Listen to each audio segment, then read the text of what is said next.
Gdansk was ground zero in the Cold War. A city of tunnels, gulags, bunkers, and weapons of mass destruction. This is Viktor Zakhaev. His father was a Soviet-era hero who wanted a world war he never got. So Viktor found a willing partner to fulfill his father's wishes. Al-Assad had an axe to grind against the superpowers. He was free, armed, and turned loose. Coalition and allegiance forces signed treaties and sent in their best to restore order. But Zakhaev pulled strings, sowed distrust, and divided. We turned our guns back on each other, just like he wanted. Intel says there's still a hidden world here, and plans to use it. It's a bloody powder keg. And Zakhaev's already lit the fuse.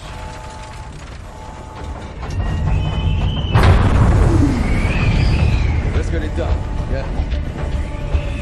Bravo 6. Going down.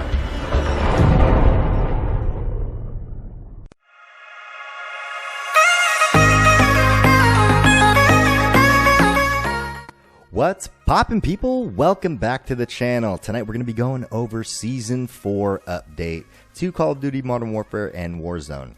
Now, I know most of us have been eagerly awaiting the release of this new season, and it was pushed back by a week, and rightfully so. But as you can see right here, I am currently downloading the patch. It is 32.375 gigabytes long. It is a massive one. But for those of you running out of storage space, fret not, because in the patch notes, they do state that after this whole update, it should only add an additional 4 gigs to the current game. Now, what they're doing here is they're going to be compressing a lot of the files so that it doesn't take up as much space as it is currently. Now, can we get an amen for Infinity Ward for actually recognizing? Because honestly, I think I'm about at the point where I need to build a server room to store all these game patches and all that. But anyway, I'm digressing. If you guys are brand new here, go ahead and hit that subscription button. And as most of you know, I do stream on Twitch at twitch.tv/Undemic pretty much on the daily basis. Go ahead and drop me a follow over there. Without further ado, let's hop into this video. So we're going to go over some of the changes that are going to be happening before we get into the new and juicy additions to Warzone. So obviously with this new season, there's going to be loot box updates. We're going to be getting new weapons and updated blueprints as well on a lot of the weapons. So the patch notes state that we should be on the lookout for a Fennec, a CR-56, AMAX, Renetti, and more. So expect a lot of new DLC weapons to be coming out in those loot boxes as well. And in addition to that, there are some bug fixes. So there apparently was an issue with recon contracts where they would spawn out of ammo supply caches and making them unusable. That has now been fixed, along with a bug where players were able to drop weapons in Gulag. Additionally, as part of the Warzone fix, there was an exploit where players were able to duplicate self-revive kits. Personally, I've never experienced this issue, so I'm not familiar with it, but apparently it is a thing, and it also has been fixed. Now, there was a bug in a so-called Contraband mission. I think this is mostly related to Plunder. Now, I don't really play Plunder too much, so you guys can correct me if I'm wrong. But basically, there was an issue in the Contraband mission that after calling in an extract helicopter, players could shoot the helicopter without receiving any hit markers, and the helicopter would remain on the screen indefinitely. Now, that has also been fixed according to Infinity Ward's patch notes. But again, if that is not just for Plunder, let me know down in the comments below. Again, I don't play Plunder too often. I mainly play regular BR modes, so that basically means I have limited knowledge on Contraband missions. Now, moving on to weapon bugs. There's a lowered ammo count for reload warning on a belt-fed LMG. Apparently, I guess the reload warning was a little high on those LMGs for all you LMG players out there. Be on the lookout for that. There's also a bug with the HDR and sleight of the hand where reloading would not give ammo to the player. That bug has also now been fixed. Moving right into the available game modes, we're going to be seeing the return of quads, trios, duos, and solos for the regular Battle Royale Warzone mode. Blood Money will also be making a return, and there is a new game mode called Warzone Rumble. In Warzone Rumble, it's basically going to be 2 teams of 50 players each, essentially a 50v50 in the map of Verdansk. This is described as a high-action game with custom loadouts, vehicles, and very quick respawns. This game mode might be a nice break away from the regular grind of regular BR, or if you're a Plunder player, from Plunder, but I honestly don't see myself playing it a whole lot or grinding it. I just enjoy regular BR so much. But it is going to be an addition in the new playlist.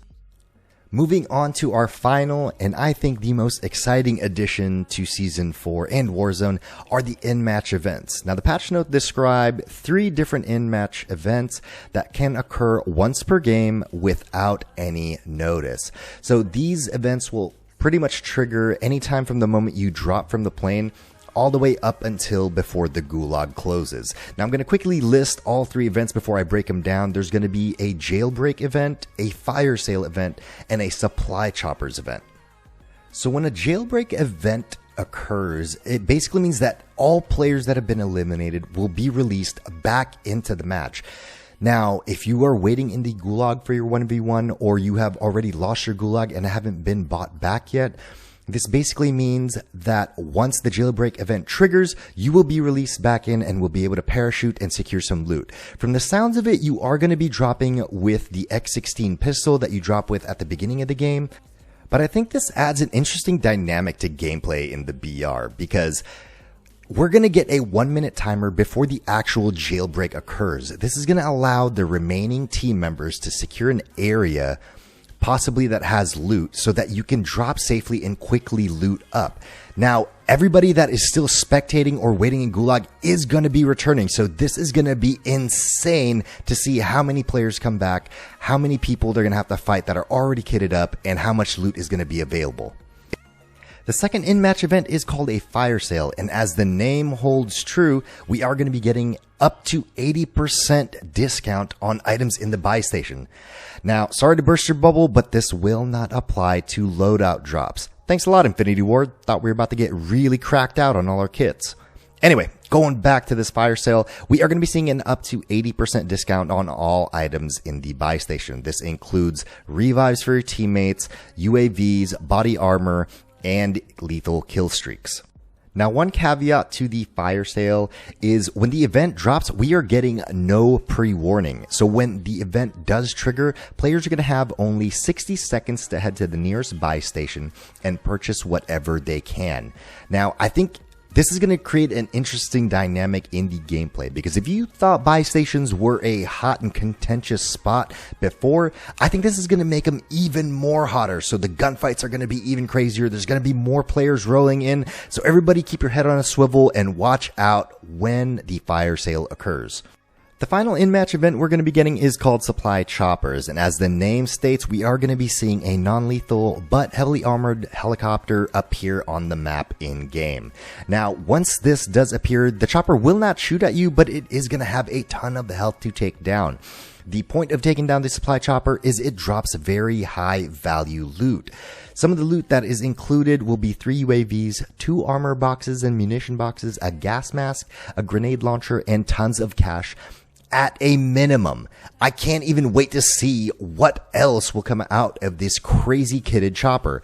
I think this is going to be interesting dynamic for gameplay, because for players that come out of Gulag or are coming back late in game and really can't find unlooted areas, this is going to give the team a chance to quickly loot up, gain a ton of cash so they can hit the supply stations before final circle, and pretty much be on an even keel with players that have rotated and have been in game the whole match.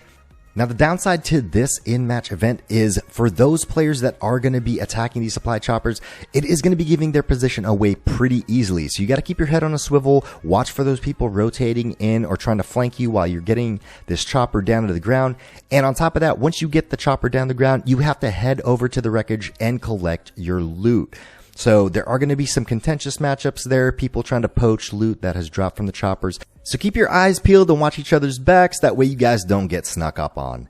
So that's pretty much all the updates I wanted to discuss as far as the patch notes. I am excited to get into Season 4. I hope to see you guys out there in Season 4. And as usual, if you haven't done it already, go ahead and hit that subscription button. It does assist this channel very much indeed. With that, I hope you guys stay happy, stay healthy. I'll catch you guys in the gameplay. Peace.